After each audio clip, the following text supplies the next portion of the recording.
আমি একজন শিক্ষার্থী, বই পড়তে ইচ্ছা করে না, স্কুলে যেতে ইচ্ছা করে না, মায়ের কথা শুনতে ভালো লাগে না।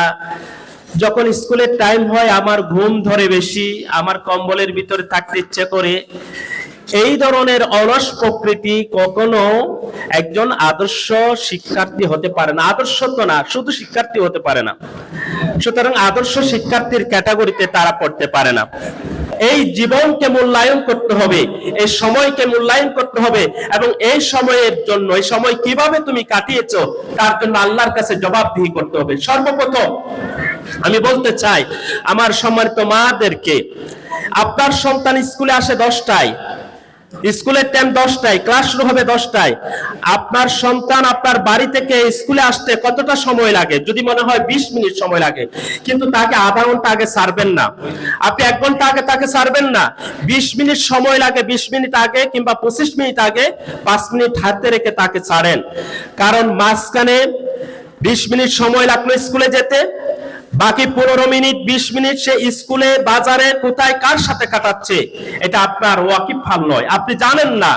কিন্তু ওই সময়টাই আপনার জীবনের চক্ষু থেকে অশ্রু বিসর্জন দেওয়ার মাধ্যম হতে পারে। কারণ ওই সময়ে সে একজন মাদকাসক্তির সাথে তার বন্ধুত্ব হতে পারে, অসৎ মানুষের সাথে তার সম্পর্ক হতে পারে, অসৎ বন্ধুর সাথে তার সম্পর্ক হতে পারে। সুতরাং আপনার ছেলেকে, আপনার মেয়েকে তার সময় প্রেমিং করার জন্য আপনি সবচেয়ে বড় দায়িত্বশীল। আপনি যদি সেটা করতে অবহেলা করেন তাহলে ধরে রাখেন আপনার জন্য অবশ্যই চোখের পানি অপেক্ষা করতেছে।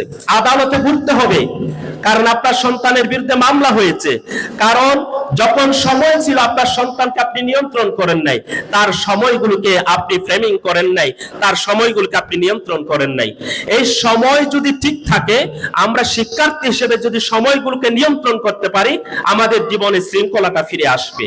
আর শৃঙ্খলা যদি থাকে, একজন মানুষ তর করে উপরে উঠতে পারবে। জেনজি থেকে আশা করতেছি তোমাদের এই প্রজন্ম থেকে, সেই প্রজন্মকেও আজকে ওদের মুদ্রার এই পিঠ ওই পিঠ মনে হচ্ছে। আমরা এই দুঃখজনক, হতাশাজনক আর কোন পুনরাবৃত্তি দেখতে চাই না। রাজনীতিবিদদের ভিতরে সততা তৈরি করতে হলে তোমাদের ভিতর থেকে রাজনীতিবিদ তৈরি হবে, প্রধানমন্ত্রী তৈরি হবে, প্রেসিডেন্ট তৈরি হবে। তোমরাই হবে আগামীর বাংলাদেশের ভবিষ্যৎ, আর এই বাংলাদেশকে তোমরাই গড়ে তুলবে। তোমাদের হাতে একটি সোনার বাংলাদেশ, কল্যাণকামী বাংলাদেশ যদি গড়ে তুলতে হয়, তোমাদেরকে সৎ হতে হবে। আমরা এমন অসৎ প্রধানমন্ত্রী দেখতে চাই না যাদের একটা কথায় একটি আইন তৈরি হয়, একজন নিজের স্বার্থে, পরিবারের স্বার্থে, দলের স্বার্থে আইন তৈরি হবে, এমন কোন প্রধানমন্ত্রী, অসৎ মানুষ আমরা দেখতে চাই না। যারা এই দেশের টাকাকে পঞ্জীবিত করে বিদেশে পাচার করবে, এরকম অসৎ মানুষ আমরা দেখতে চাই না। অতএব একজন শিক্ষার্থীকে সৎ মানুষ হিসেবে গড়ে তোলার জন্য একটি শিক্ষা প্রতিষ্ঠানের নৈতিক দায়িত্ব রয়েছে, সামাজিক প্রতিষ্ঠানের দায়িত্ব রয়েছে, অভিভাবকদের দায়িত্ব রয়েছে। এবং সন্তান আমি কিভাবে বড় হব, আমি মারা গেলে আমার মানুষ, আমার এলাকার মানুষ কি বলবে? তারা কি আলহামদুলিল্লাহ বলবে না ইন্না লিল্লাহ বলে চোখের পানি ফেলবে? সেই সিদ্ধান্ত আজকে তোমাকে গ্রহণ করতে হবে।